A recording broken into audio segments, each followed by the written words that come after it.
أنا جمعة طبق موسى. الفودة تأسست مع مجيء السكة حديد. السكة حديد جات 62 63 64 قامت القوة في الفودة هنا. 65 بعد ما حفر الدونكي وتركب السهري، نحن كنا في منطقة الهضلين وكنا عرب رحل، والسكة حديد أسهمت إسهام كبير في استقرار الناس. 65 جينا الفودة، والسبب الأساسي طبعا هو وجود الماء، الموية. جينا صيفنا هنا في الفودة واستقرينا فيها. 65 نفس في النهاية بتاعت 65 أنا هاجرت من الفودة إلى الخرطوم. سكة حديد دي جات بدري ما قريب. سكة حديد يوم جات احنا صبيان ودمنا عجزنا فوق، عندنا بنلحق لي 30 40 سنة في محل ده البيت ده. سكننا الفودة هنا من سنة 63. من سنة 63 وترعرعت الفودة. فيها كانت دونكي بتاع السكة حديد، ومساهمة السكة حديد كانت السكة حديد عبورة من بابا نوسة إلى واو، وكانت المناطق يعني فاضية. لكن بدت بعد وصول السكة حديد بدت الناس يعني تسكن وتستقر في استقرار. بعد فترة الفودة طبعا بقت قرية نموذجية، قرية وسط، يعني مرغوبة للجميع. عملت 12 سنة هناك في الخرطوم بعد هنا، لكن كنت بجي إجازة. لكن 65 أنا لما جيت هنا في الفودة، من أوائل الناس اللي لقيناهم في الفودة موجودين لقينا عبد الرحمن الحمير حدبة، ولقينا فكي يعقوب حامد، ديل مواطنين عاديين. ولقينا فضيل الدخيري جامع بعدهم، لكن ما كان ديل عندهم زراعة وديل ما عندهم زراعة. حمدين عبد الرحيم حدبة، في عبد الله حمدين، ديل الناس المواطنين اللي كان جينا لقيناهم قاعدين، ونحن كان جينا صيف مصيف بس. بعد 65 أنا مشيت وجيت 67 لقيت الفودة توسعت ولقيت فيها مجموعة كبيرة من الناس قاعدين. وكان يعني الفودة 65 دي بالذات ما كانت الدريسة موجودة، لكن كان في حاجة بيسموها القوة، في قطر بيمشي حريكة بيمشي الميرم، ويعني بينقلوا في التراب وفي الرملة وفي حاجات دي وشغالين في الشغل ده.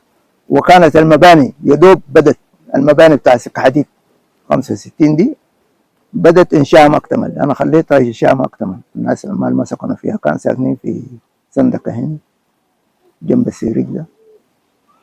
أنا مشيت الخرطوم. لما جيت لقيت السكة حديد فيها العمال بتاع الدريسة بتاع السكة حديد اللي هم القوة فاتت وفضلوا العمال الأساسيين. يعني من الناس الأوائل أنا جيت لقيتهم، لقيت عبد الرحمن حمدان ده من الناس الأوائل. جيت لقيتهم قاعدين في السكة حديد، لقيت عبد الرحمن حمدان، ولقيت واحد اسمه عبد الرحيم عبد الله حسب الله. وبعد فترة جيت لقيت مسلم أحمد، لقيت موسى دبة، لقيت جمعة أجبر، الشريف يوسف، يحيى، والحكم دار محمد عبد الله. وكانت السكة حديد مقسمة، يعني كان في الناظر عبد الغني وناس كثيرين قاعدين. لقينا برضو جمعة باخت، يعني من الناس اللي كانوا قاعدين. والناس مال المويه اللي شغالين علي نينا، احمد النظيف، عبد الرحمن ادم. بعدهم جاء موسى الدكوس. وكانت العلاقات كويسه يعني بتاعت الناس، ما كان في اشكال، ما كان في اي حاجه. كان الناس حياتهم حياه كويسه. عمال سكة حديد ديل كلهم بيجوا وعندهم وجبه بتناولوا الغداء بتاعهم ده براهم برا، يعني للقاشي والماشي. وعلاقتهم مع المواطنين كانوا مواطنين يعني كويسين جدا جدا، ما في اشكال. حتى لو حصلت مشكله الناس بتجتمع تحت السهريج ده وبتحلها. والله طيله الناس قاعدين في الفوده دي ما حصلت اشكاليه يعني الناس اتقاتلوا فيها. المشاكل العاديه دي الناس بتحلها، والناس كلهم اهل، ما في تفرقه بين الناس، ما في اي حاجه.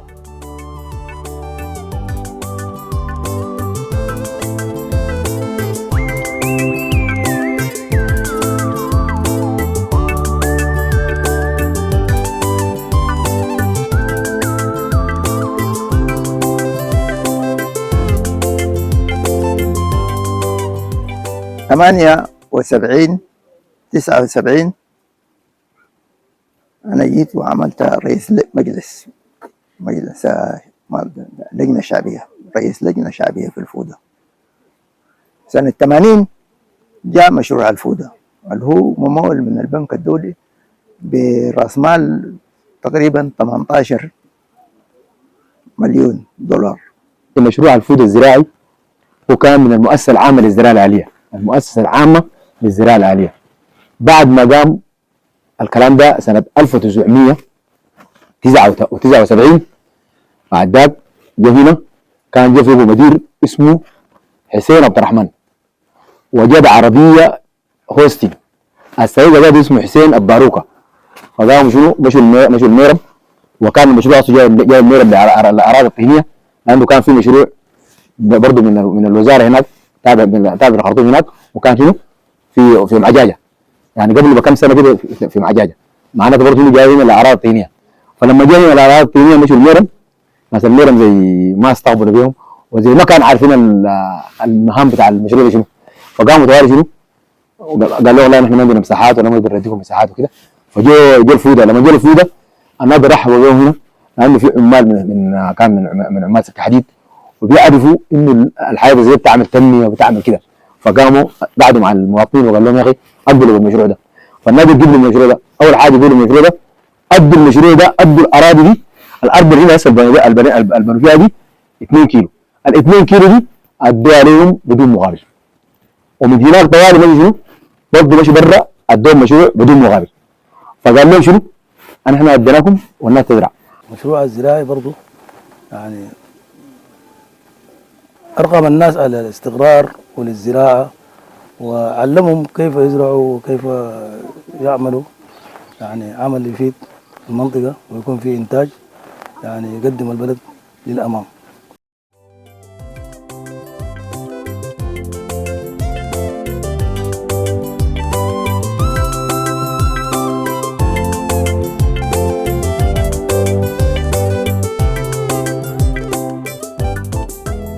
المشروع ده لما جاء أسسوه في الفودة والله الناس خلق يعني نوع من الاستقرار، والناس استفادت منه كثير. يعني عندنا أولاد يعني تعلموا المكنكة، تعلموا السواقة بتاع الجرارات، تعلموا السواقة بتاع العربات، والناس استفادوا كثير يعني من المشروع. اول حاجه استفادوا منها اولاد المنطقه، اولاد المنطقه شغلوهم اشتغلوا مساعديه. المشروع الزراعي عنده تراكترات اشتغلوا شنو؟ اشتغلوا مساعديه. اول حاجه اللي اشتغلوا مساعديه نجحوا ولا الحكايه ماشيه كويس، وبعد ذاك استفادوا منه ناس كثير. والبلد دي الحاجه لازم انا بقول الحاجه اللي رفعت البلد دي كان ناس المشروع دول لما جو هنا دي الاستراحه.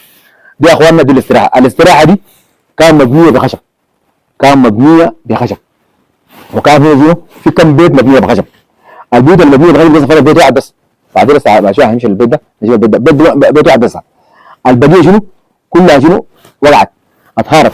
ده جات ناس الامم المتحده سنه 1998 يعني شفت بعد 10 سنوات جات ده بنوا لنا شنو؟ بنوا طوالي شوف بنوا طوالي. اول حاجه استفدنا من ناس المشروع دول حاجات كثيره جدا. اول حاجه الناس دول كانوا الموظفين بتاع المشروع دول اول حاجه يدرسوا في المدرسه، دي اول فائده للفوده. الناس دي بيدرسوا في المدرسه كان شنو؟ كان 6 فصول، اولى ثانيه ثالثه رابعه خامسه سادسه. سادسه بتمتحن في المولد، سادسه حقت الفوده هنا بتخش كلها، لان اول حاجه الناس دول الاساتذه بدوا بيضيفون معاهم في الاستراحه وهم بيدرسوا معاهم بيدرسوا معاهم المواد كلها بتكون كامله. الناس دي شنو بيستفيدوا كده. الفريق بتاع الفودو ذات الفريق الرياضي بتاع الفودو ده كان بيلعبوا 6 7 من شنو من ناس المشروع لانه كان شنو بيجوا من برا كده بيكون جايين هنا في الشماليه في اليمين بيجي كلهم هنا بيكونوا مع الفريق هنا.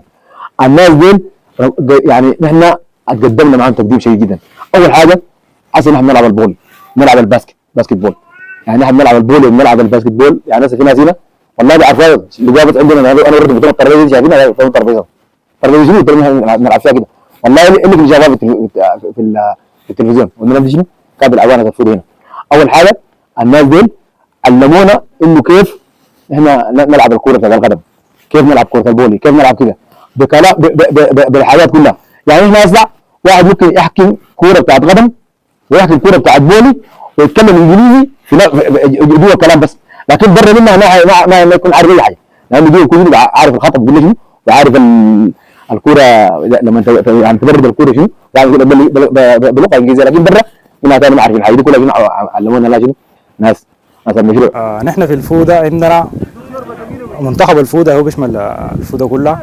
عندنا نادي الاهلي الرياضي هو مشارك في الميرم. نحن في اتحاد الميرم الان مشاركين مع الشباب ديل.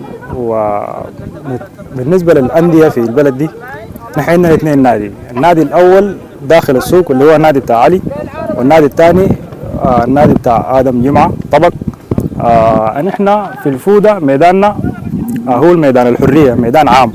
عندنا ميدان واحد في الفوده بنتمرن فيه كلنا كشباب منطقه الفوده وبنشارك كلنا برضو في كل المباريات. عندنا مباريات الوديه بنطلع اكثر شيء بنمشي لجيراننا هنا في منطقه الستيب وبمنطقه نعمتين وبرضو منطقه الحريكه بنلعب معهم وديات. الان في الوقت الراهن عندنا رابطه بتمثل الفوده بنشارك في كل المناطق اللي حولنا في اي دوره بتاع روابط وده حال الوضع الان. بالنسبه للرياضه في المنطقه رياضه يعني احنا بنطرد كره قدم وبنطرد كره طايره فدي نشاطين بصوره عاليه جدا في المنطقه الفوده. بالنسبه للمشاركات يعني احنا بنتشارك في الدوري المحلي فقط اللي هو محليه الميرم يعني احنا بنشارك فيها ويمكن يكون في اخر بطوله او اخر دوري شاركنا فيه في الميرم يعني احنا وصلنا البطل اللي هو نادي الاهلي الفوده. الفوده بتتمتع بالرياضه بانواعها يعني كره قدم كره طايره. نحن كنادي اهلي الفوده نشارك في محليه الميرم وصعدنا من ثالثه لثانيه والان مارسين النشاط الرياضي ان شاء الله.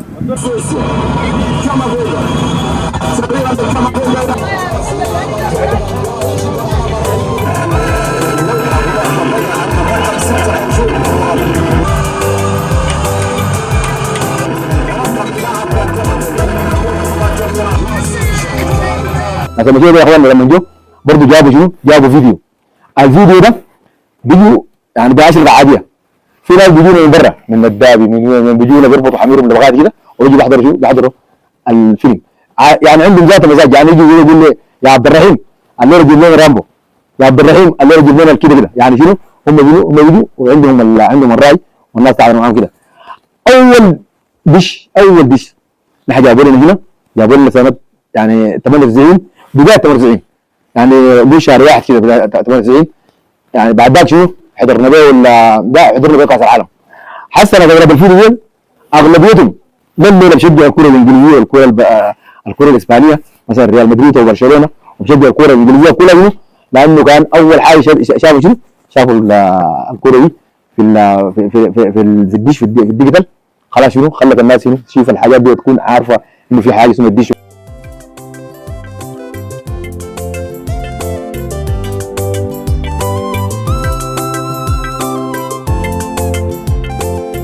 الخدمات يعني احنا عودونا لها ووزاره الزراعه ده نحن بعد ما جينا وزاره الزراعه في الفوله برضه عودتنا يا اخوانا. المشروع ده ما شغل الا قروشه بس يعني صح انت ممكن علموا الناس الناس الفوله علموهم بعدين يعني اسس بتاع مشروع الفوله هنا او بتاع الفوله هنا لو سالته قلت له اسمع انا بدي اجي احش في محلك ده بقول لك لا محلك ده ما تحش لي امشي وتعني بعد كم يوم انا بنظفه واعمل لهم بحتي، لانه البحتي شافوها منين؟ برضه شافوها من الموضوع، وعرفوا ان البحتي دي بتعمل شنو وبتخلي الاله شنو المحل بيكون شنو؟ بيكون نظيف. فهسه حاليا احنا عندنا ناس كثير جدا، عندنا ناس كثير جدا. يعني هسه احنا عندنا مثلا بشاره فضيل الدغيري، بشاره فضيل الدغيري عميد مدرسه جامعه بابونوس. عندنا دودي جمعه اكبر داس في التلفزيون القومي. ما ننسى برضه، في ناس ممكن نكون نسينا لكن ما ننسى برضه محمد فضيل الدخيري، برضه في هسه هو راجل برضه كان مهندس في الديزل. بعد المشروع لما جه هنا والناس دار تبدا الاراضي الطينيه كان عندها اصناف معينه في زراعه في الاراضي الطينيه. لما جه الفوده الارضيه شنو؟ بقت جوز. عندما نتكلم عن الاداره، اول حاجه المدراء الزراعيين. اول كان جاوا قلت لكم حسين عبد الرحمن ده بدا بالمرحله الاولى، وبعدها طوال شنو الزراعه شنو بدلا منه جاء الفاضل احمد يوسف مسك فتره زي 4 سنوات، مسك فتره زي شنو؟ زي 4 سنوات. بعد ذاك مشى جاء عبد العزيز حامد برضه مسك زي فتره بتاعت 5 سنوات كده. بعده مسك المدير بعده محمد عثمان عبد القادر. الكلام ده كان معاهم 2 مهندس زراعيين، واحد اسمه الفادني برضه كان اخذ فتره زي 6 سنوات وفات. بعده شنو؟ جاء علي قدوم الغالي من اولاد المجرد، من اولاد المنطقه ذاته، برضه قعد اخذ فتره معاهم مهندس زراعي ومشي بزرع. بعدين وجاء بعد فتره وجاء شنو؟ مسك مدير زراعي. بعد ذاك بعده مسك احمد علي. نحن هنا احمد علي هير موجود معانا هنا، بقى شنو هناك طوالي شنو؟ علي قدوم الغالي بقى وزير في جنوب كردفان. هنا كنا تابعين لشنو؟ لجنوب كردفان. بقى شنو؟ وزير تابع لجنوب كردفان، وانا تابعين لجنوب كردفان في قطاعنا ده. المحاصيل الزراعيه يا اخواننا، كنا بنزرع الدخن والمارق اللي اسمه الزناري، وبنزرع حاجات جابوها علينا جديده. بنزرع الفلسطويه والجوار وعباد الشمس دي شنو؟ دي حاجات يعني خش علينا جديد، كان ما كنا بنعرف الحاجات دي. وكان في العدسيه دي كان بتقوم كده، بنشوف شكلها كده لكن ما كنا عارفين العدسيه دي بكميتها كان الكبيره دي لحد ما بقت شنو؟ بالكميه الكبيره اللي صار هسه. خلى الناس ذاتها عرفت قيمه الزراعه، والناس انتقلوا من الزراعه التقليديه للزراعه الاليه، والناس عندهم طموح بقوا بيفهموا انه الزراعه التقليديه دي زراعه ما فاشله، والزراعه بتاعت الاله زراعه ناجحه. اول تراكتورات بدينا بها اسمها النوفل، بعدها جات الليلاند، بعد الليلاند الفورد، بعد الفورد الماسي، بعد الماسي الفيات. دي اخر شنو؟ اخر بوابير معانا هسه لحد هسه حاليا عندنا شنو؟ عندنا 2 ماسي فورجيسن، 2 ماسي جوا في المخزن. عندنا الالات الزراعيه، اول حاجه عندنا الدساكي، عندنا الدساكي العريضه، عندنا كان الوقت ذاك عندنا دساكي اسمه الانترناش وديسك الكوكشوت. يا صراحه لا الكوكشوت ده في حاجات موجوده منه الكوكشوت. وبعد ذاك جانا الدساكي الجديده دي، لسه الكانسه الجديده دي، لكن قبلها كان شنو؟ كان في ديل. بعد ذاك كان موجود معانا موتر جريدر ده ليه؟ كان عشان يعمل شنو؟ يعمل الشارع الردميه، عندنا الردميه من الفود هنا لغايه المجرد. ما كان في ردميات يعني زي كان الردميات دي لسه ما جات، كان ردميات من هنا لحد المجرد. بعد ذاك جات شركه شوفرم. بعد ذاك عندنا مطار هنا بنزل اي طياره، مش هليكوبتر ولا اي طياره. لكن كان يعني الشيء المؤسف انه المواطن ذاته ما كان بيعرف انه المشروع ده مؤسس من اجله، لانه بيعتبر ده مشروع بتاع حكومه جابته وكده. وكان طبعا ده عدم الوعي بتاع الناس وعدم الادراك بتاع الناس. الشيء المؤسف الناس استفادت من المشروع، لكن المشروع نفسه كان الناس ما تابعوه بالطريقه الكويسه، والاموال بتاعته ضاعت للاسف، ضاعت بدون الناس ما تستفيد كثير يعني.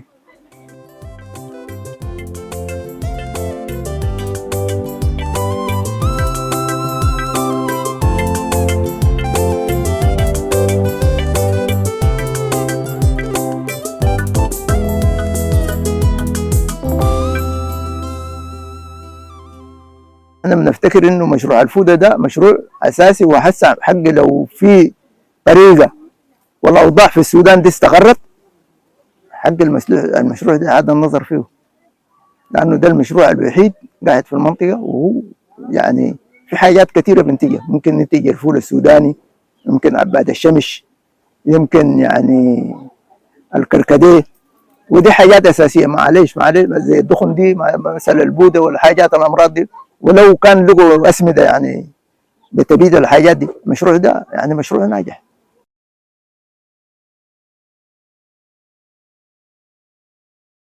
74 بدت جات المدرسه بتاعت الفوده ابتدائيه 74، فبرضه قروا فيها الناس اللي قروا فيها، اولادنا اللي قروا فيها، والان الناس اللي قروا فيها فيهم الدكاتره وفيهم الاعلاميين وفيهم المهندسين وفيهم كل المجالات مدرسه الفوده. بالنسبه للتعليم، انا لما جيت 67 جيت وجدت المدرسه دي موجوده، وكان المناضل بشارة موسى دبة هو القائم على الشغل ده، ومعه مجموعة من المواطنين، محمد علي عيد وناس آخرين يعني كثيرين، أسسوا المدرسة دي وبنوا فوق كرانك بتاعت كورنكين ولا 3 بتاعت حطب قش، وكان بيبنوها المواطنين بجهد ذاتي، وجابوا لهم معلمين. المعلمين ديل اشتغلوا، والناس اشتغلت اجتهدت كثير في الشغل ده.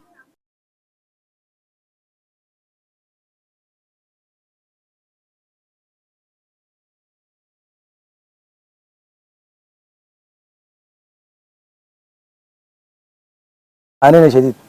الفوده فينا ناس رحلوا ومشوا حته بيقولوا بيعيدوا محل الماء، وفيها ناس، وحتى نحن نساس الفوده ذات من شده معاناتنا شربنا لحد ما مشينا لشنو الشركات بتاع الطرق دي، شيرة نيم يعني بيسقونا بتنكر من نيم، يعني بغادر الدبق، نحن بنشرب بيجونا المويه من نيم. عانينا في المنطقه دي لحد الان الحمد لله، يعني فيها 2 دونكي وفيها 2 مدرسة، والآن هي إدارية تابعة الميرم. 2008 جات المنظمات، جات منظمة سيدو حفرت لنا الدونكي، وكنا بنعاني، يعني كنا بنعاني من العطش بعد السكة حديد ما شغلها يعني وقف شوية والدونكي بتاعها تعطل، يعني عانينا سنين كثيرة نحن عشطانين وبنتجابد ولحد يعني بنورد محلات بعيده، وحد عندنا ناس والله ماتوا في القطر، والله الله حباب مات في القطر زحاما في المويه بس سبب المويه. وبعد ذاك جات المنظمات، جات منظمه كونسير بمعاونه سيدو حفروا لنا الدونكي الشرقي، هيئه غرب كردفان حفروا لنا الدونكي الغربي، وبعد ذاك الاوضاع استقرت. المدرسه كانت عامه يعني بنين وبنات مختلطه، لكن بعد ما جات المنظمه وسعت لنا المدرسه CDF جات بنوا لنا المدرسه الشرقيه، وهيئه غرب كردفان بنوا لنا المدرسه بتاع البنات الغربيه، والتعليم كان استقر خلاص، التعليم بقي كويس، ولكن في نقيصه في المعلمين، والنقيصه بتاع المعلمين دي في المحليات كلها، ما كان المعلمين يعني ناقصين، والبيئه بتاع التعليم ذاته اصبحت بيئه زي الطرده، يعني المعلمين ذاته المرتبات بتاعتهم بسيطه، الدوله ما ادوهم اهتمام كثير عشان الناس ذاتها مش تشجعهم على الشغل يشتغلوا، وبقول للمواطنين انتم ممكن تدعموهم، المواطن ذاته ما عنده الحاجه اللي بيدعم بها، او كمان ما عنده الفكره اللي بيدعم بها، المواطن ذاته داير زول يعني يأهله عشان يجيبوا اولاده دي اللي يدخلهم المدرسه كيف؟ لانه كانوا معتمدين على زمان في داخليات وفي كده، ورغم الداخليات ما استفدنا منها.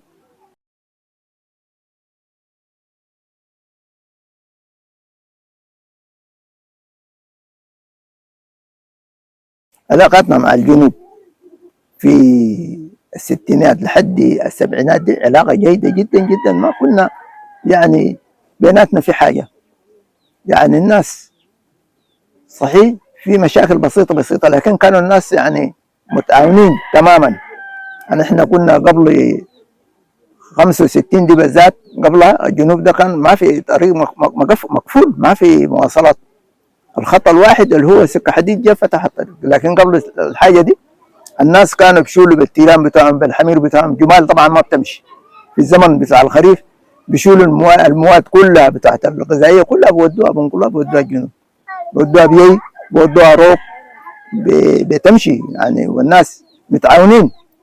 نجم قطرين من الغاودات وخلاص الناس مشوا شغالين في السوق، ويلا الدنك من هناك شالوا الكباب والناس هاجوا شديد. انا ذاتي ولد اختي ده مسكنا مسانا في شارع موسى، رقدنا وتحت وانا عشان برطم هاي كاجي تيدان كاجي تيدان خلاص حتى خلوه